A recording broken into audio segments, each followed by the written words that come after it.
Check out our sponsor, JM Bullion, right now, the most trusted dealer in precious metals, offering a wide selection of products including silver and gold coins from all of the government mints.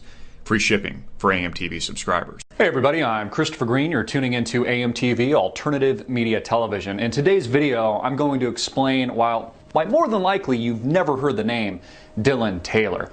You see, just days after the tragic shooting of Michael Brown, a black man who was 18 years old and over 300 pounds, who had also robbed a liquor store just moments before he was shot at by a police officer in a very violent altercation, another man who was 20 years old named Dillon Taylor in Salt Lake City, Utah, was also shot. But many of you have never even heard the name Dillon Taylor, nor has the mainstream media been propelling a message of the tragedy that makes up the death of Dillon Taylor, who was shot by a police officer. And the question is why? And you should be asking yourself that question right now, folks. Why haven't I heard the name Dillon Taylor, but I've heard the name Michael Brown? Repeatedly. There's been riots in the streets of Ferguson, Missouri. Members of the Obama administration, whether or not it's Eric Holder, Fast and Furious Eric Holder, or other White House officials attending the funeral. We have the Reverend Al Sharpton and Jesse Jackson attending really what looked like a spectacle the other day, honoring the tragedy and the death of Michael Brown.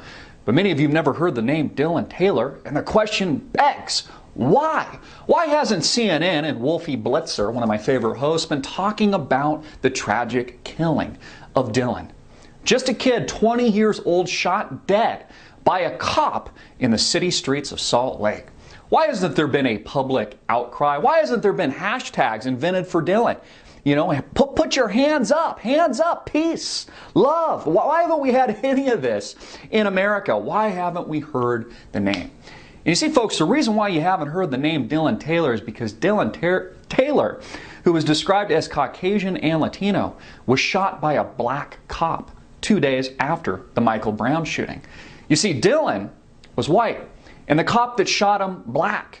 And you see, in this country, that doesn't fill the narrative being pushed by the mainstream media. Again, Rush Limbaugh, I think, said it best the other day. He said that as a white man in our present day politically bullshit correct society, I'm kind of filling in my own verbiage there, he said it's almost impossible to be viewed as a victim as a white man. You can only be viewed in terms of the liberal biased media as an oppressor as a white man, and the black man only viewed as a victim.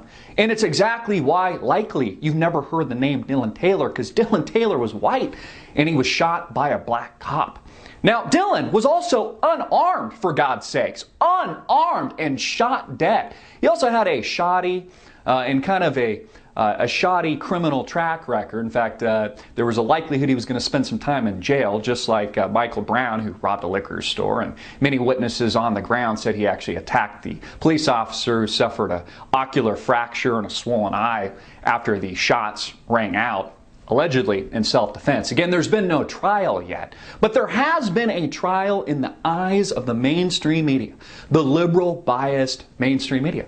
But not for Dillon Taylor, because he's white. And the cop that shot him, black. There was no riots in Salt Lake City, just kind of a measly, talk and a little bit of a protest down maybe at the courthouse. But, there wasn't race riots. People weren't looting the local QT. They weren't robbing the Walmart and other stores. The liquor store manager wasn't fearing for his life, fearing that he would be murdered, even though he was the victim in the Michael Brown case, because people want to ignite this race war and want to push this liberal media biased message. And you see, that's the point, folks. In fact, statistically, black on black crime and black on black death is more likely to occur than white on black, or even black on white for that matter. But you'll never hear those statistics in the mainstream media because there's an agenda for a race war. It's exactly what the great uniter Barack Hussein Obama has been about since the days of his community organizing and his hope and change speech before we had the riots in Ferguson, Missouri, and he started bombing Iraq. And now soon to be bombing places like Syria. See, it's an agenda to divide and conquer the American people. And clearly it's a double standard. In fact, I was one of the first to ask this question with a very testy video that people accused me of being racist just for asking the question. I said, and I asked this before this story even came out, what would happen and would there still be riots and protests in the streets like in Ferguson, Missouri, if Michael Brown happened to be white and the cop was black that shot him? And the answer to that question is an obvious no. And it's an obvious no in the case of Dillon Taylor. Because many of you have never heard of him. An unarmed Caucasian and Latino male shot by a black cop. Unbelievable, folks. I mean, shouldn't there be outrage in the streets right now? Shouldn't CNN and Wolfie Blitzer with his cute little beard be all over this? Shouldn't the black community be up in arms? Why isn't Reverend Al Sharpton and Jesse Jackson in the streets of Salt Lake City today?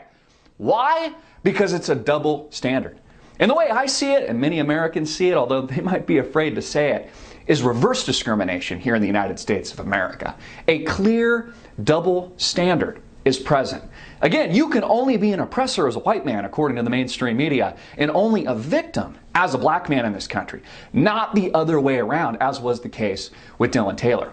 Now, obviously, the good people out there, the good Caucasians, the good African Americans of all colors, polka dot, purple, green, blue, who really cares? Really intelligent people know that already. But the dumb shits rioting and looting the streets of Ferguson, Missouri today, and the mainstream media controlled by the statist agenda that makes up public opinion is pushing their narrative. They're making this a part of public conversation. You know, this is the truth, folks, and it's important that we recognize not just the death of Michael Brown, but Dillon Taylor, somebody that likely you've never heard of.